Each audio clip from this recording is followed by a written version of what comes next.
రామకృష్ణరాజు గారు మాట్లాడతారు.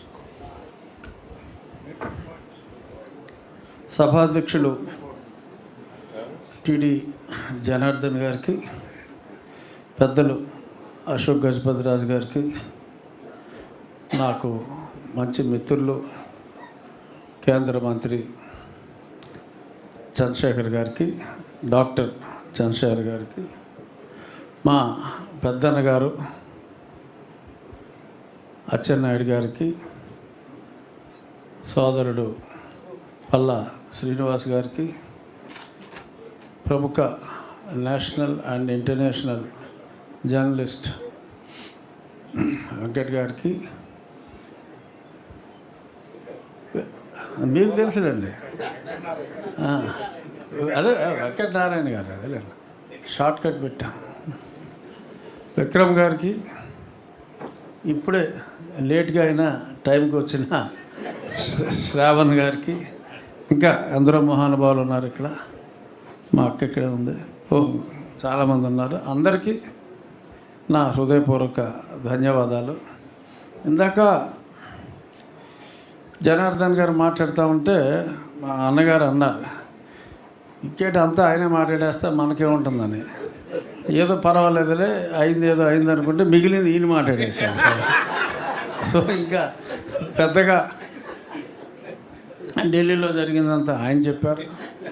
సో ఇంక ఏం చెప్పాలరా అని చెప్పి ఒక్కొక్కళ్ళు మాట్లాడే కొద్దీ నా పరిస్థితి దారుణంగా అవుతుంది. కానీ ఏదైనా ఇవాళ ఉదయం నేను బయలుదేరి ముందు హైదరాబాద్ నుంచి ఎయిర్పోర్ట్కి వచ్చే ముందే మహా న్యూస్ వాళ్ళు ఒక ఇంటర్వ్యూ చేశారు నా ఇంటి దగ్గర. సో ఆ ఇంటర్వ్యూలో నేను ఏదైతే బాబు గారి గురించి పంచుకున్నానో కొన్ని మాటలు చెప్తా. ఏమిటి బాబు గారికి సమకాలీన మిగిలిన ముఖ్యమంత్రులందరికీ మీరు అబ్జర్వ్ చేసిన ఆ డిఫరెన్స్ ఏమిటి అంటే, నేను చంద్రబాబు నాయుడు గారు ఎంతో అందరితో ప్రేమించబడతారు. ఒక వర్గం అంటూ లేదండి. ఇప్పుడు రాజశేఖర రెడ్డి గారు అంటే రాజశేఖర రెడ్డి వర్గం అనో, లేదా ఇంకొకరికి ఇంకో వర్గం అనో ఉంటుంది. కొంతమంది ఓవర్ అభిమానులు, దురభిమానులు ఉంటారు. దురభిమానులు లేకుండా అందరూ అభిమానులుగా ఉండే గొప్ప నాయకుడు చంద్రబాబు నాయుడు గారు. ఎందుకంటే ఆయన అందరితో బాగుంటారు. పలానా వాడు బాగా క్లోజు బాబు గారికి అని మనం చెప్పలేం. ప్రతి రాజకీయ నాయకుడికి పలానా ఆయనకి పలానా ఆయన క్లోజ్ అని చెప్పి చెప్పగలం. కానీ ఈయనకి పలానా వాడు బాగా దగ్గర అని మరి గుండెల మీద చేతులు వేసుకుని ఇక్కడ ఉన్న వాళ్ళు ఎవరైనా చెప్పగలరేమో నాకు తెలియదు. సో అందరూ అభిమానిస్తారు. లేకపోతే కొంతమంది కుళ్ళు ఉంటుంది కదా, ఆ కోటరీలో ఉన్న వాళ్ళకి పలానా వాడు క్లోజ్ అంటే ఇంకోటి కుళ్ళు ఉంటుంది. అందరినీ శ్రీకృష్ణుడి మీద గోపికలకి ఎంత ప్రేమ ఉంటుందో అందరికీ ఒకే రకంగా, అలాగే పార్టీలో ఉన్న వాళ్ళందరూ కూడా చంద్రబాబు నాయుడు గారిని ప్రేమిస్తారు, అభిమానులు ఉంటారు. దురభిమానులు లేని ఏకైక నాయకుడు మా నాయకుడు అని చెప్పి ఆయన గురించి నేను చెప్పడం జరిగింది. అలాగే చాలామంది అనుకుంటూ ఉంటారు, చంద్రబాబు నాయుడు గారు పిలిస్తే టైం ఇస్తే ఆయన ఎప్పుడు కలుస్తారో ఎవరికీ తెలియదని. నేను కొన్నిసార్లు అనుకునేవాడిని, అసలు పూర్తిగా ఆ టైం మేనేజ్మెంట్ తెలియదురా అని. కానీ ఒకటి రెండు సార్లు నేను బయట చాలామంది వెయిట్ చేస్తున్నప్పుడు, ఆయనతో ఉన్నప్పుడు ఎందుకు ఆలస్యం అవుతుంది అనేది నేను కనిపెట్టా. ఆయన నిత్య విద్యార్థి ఇందాక మినిస్టర్ గారు చెప్పినట్టు, ఎవరో వచ్చి ఒక కొత్త విషయం, ఒక యువకుడు చిన్నవాడైనా సరే ఒక కొత్త విషయం చెప్తే అది తెలుసుకునే ప్రయత్నంలో ఆ జ్ఞాన సముపార్జనకి ఆయన చిన్నపిల్లవాడైపోయి ప్రశ్నలు అడుగుతూ కాలాన్ని మర్చిపోతారు.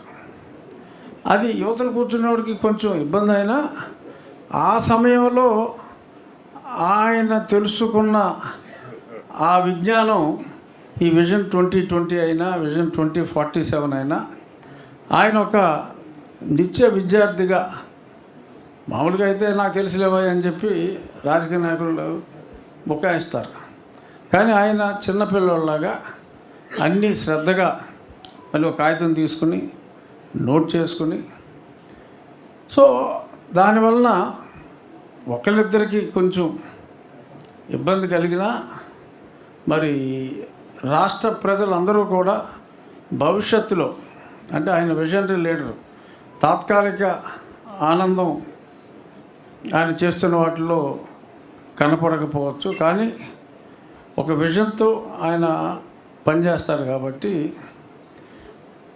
సేమ్ ఇప్పుడు మామిడికాయ మనం నాటితే మామిడి టెంకేస్తే చెట్టు ఎప్పుడుకో కాయలు కాస్తుంది, బట్ ఇది అలాగే ఈయన భవిష్యత్తుని, అది కూడా ఈయన చెప్పేశారు, అమరావతి భవిష్యత్తు ఆయన ఎలా ప్లాన్ చేశారు అంతా కూడా.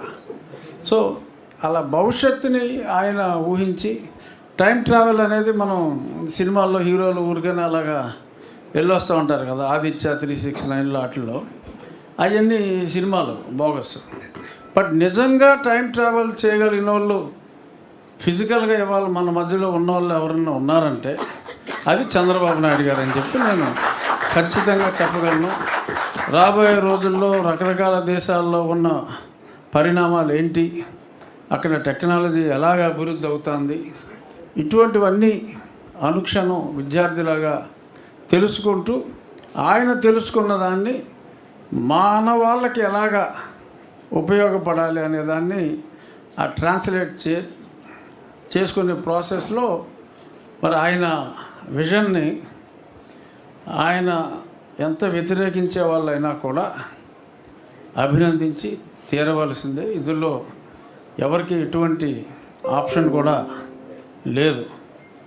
సో అటువంటి గొప్ప వ్యక్తి నాయకత్వంలో మరి కాస్త ఆలస్యంగా అయినా నేను పని చేయగలిగినందుకు నాకు చాలా చాలా సంతోషంగా ఉంది. నాయకుడు అంటే ఇటువంటి వ్యక్తి కింద పనిచేయాలి అని చెప్పి నాకు నిజంగా చాలా చాలా సంతోషంగా ఉంది. ఆ గొప్ప లెజెండరీ లీడర్కి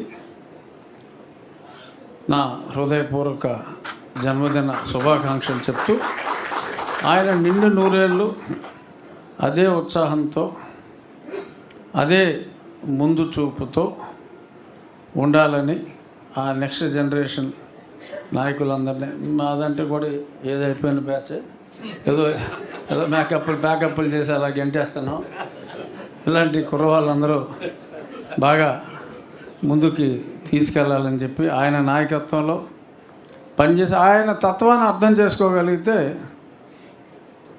ఏం పర్వాలేదు, ఎవరైనా సరే ఖచ్చితంగా రాణిస్తారు.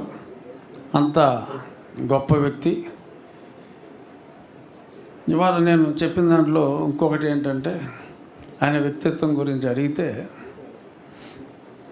మహాత్మా గాంధీ గారు గొప్ప లీడరు, ఆయనలో ఉన్న సుగుణం, ఓర్పు, శాంతి.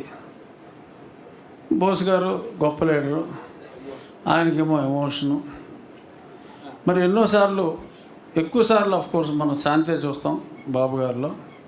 మరి 84లో సంక్షోభం వచ్చినప్పుడు కానీ, మరి చాలా సందర్భాల్లో ఆయనలో విప్లవ ధోరణి ఎలాగ పోరాడతారు అనేది కూడా మనం చూస్తాం. ఎక్కువ మంది జనరల్గా రాజకీయాల్లో సౌమ్యంగా ఉండటం, ఎమోషన్స్ లేకపోవటం. యాక్చువల్గా ఎమోషన్ లేనివాడు అసలు రాజకీయ నాయకుడు అవ్వడం అనేది నేను అనుకునేవాడిని.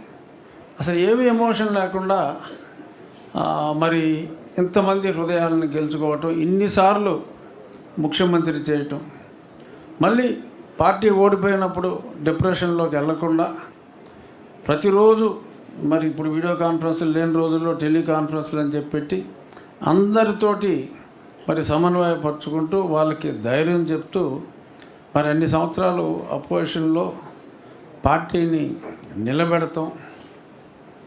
ఇవన్నీ మరి చూడలేము మనం. అన్యజన అసాధారణం మరి చంద్రబాబు నాయుడు గారి ప్రతిభ. మరి ఈరోజు ఇంతమంది అభిమానులు, మహిళలు, అమరావతి మహిళలు కూడా ఉన్నారు. నాకు తెలిసిన వాళ్ళు అమరావతి వాళ్ళు కూడా చాలామంది ఉన్నారు. ఇంతమంది ఇంత ఉత్సాహంగా ఆయన ఎక్కడో ఉన్నా ఆయన్ని స్మరించుకుంటూ నా నియోజకవర్గానికి వెళ్ళాలి. మామూలుగా ఈయన ఆర్డర్ వేశారు కాబట్టి నేను ఇక్కడికి ఉండవలసి వచ్చింది. కానీ నియోజకవర్గంలో కూడా అన్ని మండలాల్లో కేక్ కట్టింగ్లు ఇవన్నీ కూడా చాలా వైభవంగా జరుపుకుంటున్నాం. ఆయన విదేశాల్లో ఆయనకి రెస్ట్ దొరికితే తక్కువ.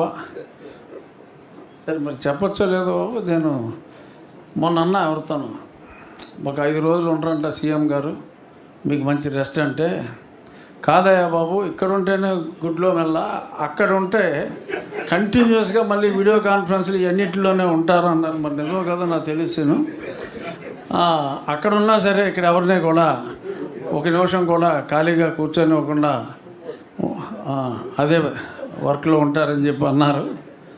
మరి నిజంగా అలా ఉండగలగటం మామూలు మానవుడు వల్ల కాదు. మామూలు మానవుడిగా కోటి అతి సాధారణ మానవుడిగా కనపడే అసాధారణ వ్యక్తిత్వం ఆయన సొంతం.